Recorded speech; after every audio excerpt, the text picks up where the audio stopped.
Crime ન્યૂઝમાં આપનું સ્વાગત છે। વડોદરા શહેરના એકતાનગરમાં પોલીસનું મોટું સર્ચ ઓપરેશન, 100 મહિલા સહિત 300 શંકાસ્પદની કરાઈ અટકાયત। જમ્મુ કાશ્મીરના પહેલગામમાં થયેલા આતંકી હુમલા બાદ ગુજરાત પોલીસ દ્વારા ઘૂસણખોરી કરનાર વિરુદ્ધ કાર્યવાહી શરૂ કરી છે। શહેરના પૂર્વ વિસ્તારમાં આવેલ એકતાનગરમાં પોલીસની 10થી વધુ ટીમો દ્વારા રવિવારે સર્ચ ઓપરેશન હાથ ધરવામાં આવ્યું હતું, જ્યાંથી 300 શંકમંદોને ડિટેન કરી 200 પુરુષોને વેરિફિકેશન માટે પોલીસ સ્ટેશન લઈ જવાયા હતા। આ વિસ્તારમાં મોટી સંખ્યામાં બીજા રાજ્યોના લોકો વસવાટ કરે છે। સંયુક્ત પોલીસ કમિશનર ઉપસ્થિત વચ્ચે ગુના શોધક શાખા એસઓજી, બાપોદ પોલીસ અને ઉચ્ચ અધિકારીઓ દ્વારા સર્ચ ઓપરેશન કરાયું હતું। શનિવારે પણ 1000થી વધુ લોકોનું વેરિફિકેશન કરવામાં આવ્યું હતું। જોઈન્ટ પોલીસ કમિશનર લીના પાટીલે જણાવ્યું હતું કે હાલમાં ઝોન 4ના બાપોદ પોલીસ સ્ટેશન હદ વિસ્તારમાં આવેલ એકતાનગર વિસ્તારમાંથી 100 જેટલી મહિલાઓ અને 200 પુરુષોને ડિટેન કરવામાં આવ્યા છે, જેમાં 200 જેટલા પુરુષોને વેરિફિકેશન માટે બાપોદ પોલીસ મથકમાં લઈ જવામાં આવ્યા છે। આમાં શંકાસ્પદ બાંગ્લાદેશી ઘૂસણખોર હોય એના માટેની કામગીરી ચાલી રહી છે અને શનિવારે પણ 1000 લોકોનું વેરિફિકેશન કરવામાં આવ્યું હતું। લોકોને પણ અપીલ છે કે આવા કોઈ ગેરકાયદેસર લોકો હોય તો પોલીસને માહિતી આપે, પોલીસ કાર્યવાહી કરશે। શનિવારે પોલીસ તંત્ર દ્વારા કરાયેલ વેરિફિકેશનમાં કોઈ બાંગ્લાદેશી પકડાયો છે કે નહીં તેની કોઈ વિગત જાહેર કરવામાં આવી નથી। आज वडोदरा सिटी के जोन 4 एरिया के बापोद पुलिस स्टेशन में जो एकता नगर एरिया है, जहाँ पे बहुत सारे बाहर से आके लोग रहते हैं, तो वहाँ पे हमने आज चेकिंग स्टार्ट किया है, जिसमें डीसीपी जोन 4 पन्ना मोमाया, डीसीपी क्राइम युवराज सिंह और डीसीपी जोन 2 सब हमारे साथ ज्वाइन हुए हैं और पीआई एसीपी डीसीपी की जो टीम है वो यहाँ से 200 से ज़्यादा पुरुष और 100 से ज़्यादा महिलाएं उनको डिटेन किया, उनको लाया गया है, उनका वेरिफिकेशन करवाया जा रहा है। सर, किस प्रकार का वेरिफिकेशन किया जाएगा? उनके जो डॉक्यूमेंट्स है वो चेक किए जाएंगे, नेशनलिटी से रिलेटेड और कहाँ से मूल, कहाँ से रहने वाले और कहाँ से यहाँ आए हैं और कितने टाइम से रह रहे हैं, वो भी चेक करेंगे। बापोद પોલીસ સ્ટેશનના એકતાનગર વિસ્તારમાંથી 200થી વધુ પુરુષો અને 100 જેટલી મહિલાઓને ડિટેન કરવામાં આવી હતી, જેમાં 100 જેટલા પુરુષોને અત્યારે હાલમાં વેરિફિકેશન માટે લઈ જવામાં આવી રહ્યા છે અને આ શંકાસ્પદ કોઈ બાંગ્લાદેશી ઘૂસણખોર હોય એના માટેની આ જે એક્સરસાઇઝ ચાલી રહી છે એના ભાગરૂપે આ લોકોનું વેરિફિકેશન કરવામાં આવશે।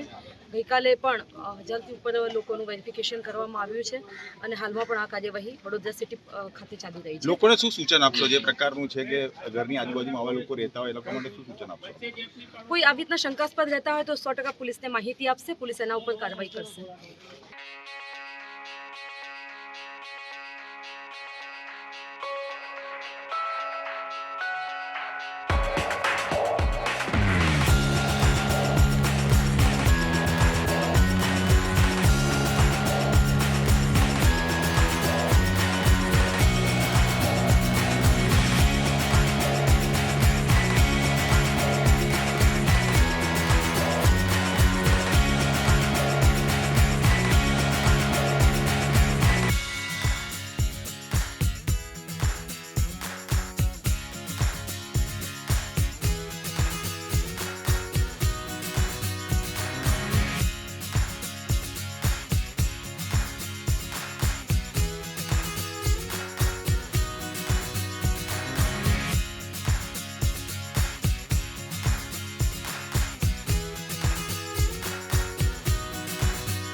સનસની ક્રાઇમ ન્યૂઝ ને સબસ્ક્રાઇબ કરો અને બેલ આઇકન દબાવી તાજી અને સચોટ ક્રાઇમ સમાચાર સૌથી પહેલા મેળવો.